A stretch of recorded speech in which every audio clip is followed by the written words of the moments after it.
Long time no see everyone, and welcome back. I want to address the job videos really quick.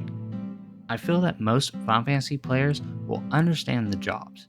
However, if you're a Final Fantasy 14 player and are curious what jobs are in 11 that are not in 14, just comment that down below and I'll make a video discussing the jobs that are different. However, in honor of the newest raid in Final Fantasy 14, Juno, the First Walk, we're going to be answering the question, who is Prishe? Let's dive in. Prishe is an Elvon living in the Tavnasian Safehold. Since her former home in the once prosperous Tavnasian Marquisate was destroyed during the Crystal War 20 years ago, she mysteriously does not age, causing many to label her as a demon, the reasons for which are explored in this story. Prishe is a tomboy who is well known for her impulsive attitude and forthrightness. Prishe was born an unknown amount of time before present-day Vana'diel, and raised in the Tavnasian Cathedral. As a child, she was believed to have a special destiny. Later, during her baptism by the Eye of Altana, darkness inside of her crystallized, forming a solid crystal on her chest. Since this day, she has not aged. Injuries that would kill most people did little to her, and monsters seemed to stay away from her. This earned her the title of that detestable child, or the abhorrent one, leading her to be hated by many since then, and was locked away, and prevented from leaving the cathedral. After her accident, she met Cardinal Mildarian, who gave Prishe an amulet, the true purpose of that artifact being that Mildarian could control her thoughts, one that she would wear every day for years to come. She allowed Prishe outside of the cathedral for short periods of time and trained her as one of Tavnasia's theologians. During one of her trips, she met young Ulmia, who earlier was unable to make it into the cathedral's choir due to stage fright, and cheered her up.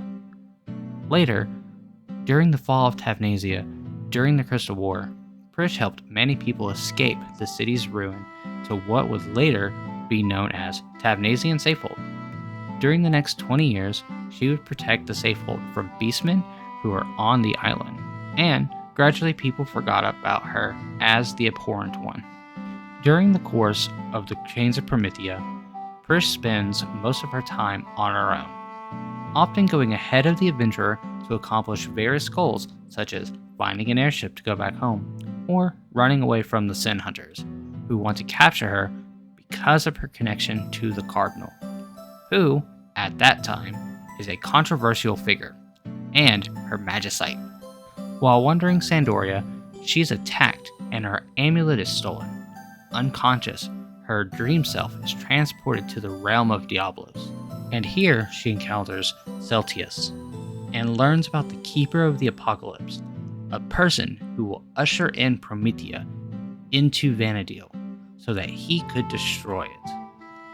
In the later parts of the storyline, she searches for the Star of Tavnasia, a precious magicite that had been placed in the cathedral, but lost during the Crystal War, before running off again. At several points in the campaign, various clues point to Prishe being the Keeper of the Apocalypse, something that she accepts without question, though Bahamut tells her she is not the Keeper. In the final chapter of the story, Prishe helps the adventurer and Celtius fight against Promethea, and deals a major strike against him by shattering his barriers with her dropkick, and throwing the Star of Tavnasia into his face, hoping that it will send some of his power to the Mother Crystals and weaken him. At the end, when Tavnasia has finally received Juno's total support for its rebuild, Prishe is said to be groomed as Tavnasia Cathedral's next cardinal.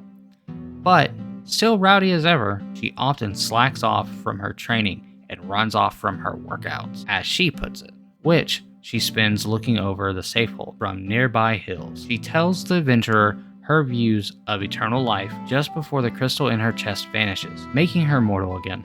Shedding joyful tears, she comments that mortal life is troublesome before happily running away. She appears again in Apocalypse 9, where she acts polite and timid, saying that this is how she really acts now, that she is immortal. Though, Ulmia tells her to stop fooling around. Prishe, now assuming her normal personality, says that she wanted to spice up her reunion with the adventurer. She is present during the battles against the Zilart and the Shadow Lord, protecting Ulmia from them. She also witnesses Lion appearing, and says that she had seen her in her dreams. Then tells the adventurer to keep the promise they made to Lion. Near the end of the Abyssy add-on scenarios, the adventurer meets the Abyssy version of Prishe. It is revealed that in her universe, she is the sole survivor of the battle against Promethea, who had absorbed the Abyssy version of the adventurer and other NPCs, ascending to become the dragon Shinryu. Hopefully this gives all the newly introduced adventurers to Prishe more context for her, and can see why the adventurers of Vana'diel care for her so much. If you like this video, please give it a like as it really helps the channel out. And if you want to see more Final Fantasy XI content, please subscribe as it really helps the channel grow. Comment down below if you've done the newest raid in Final Fantasy XIV, or what your favorite COP memory is. See you again soon!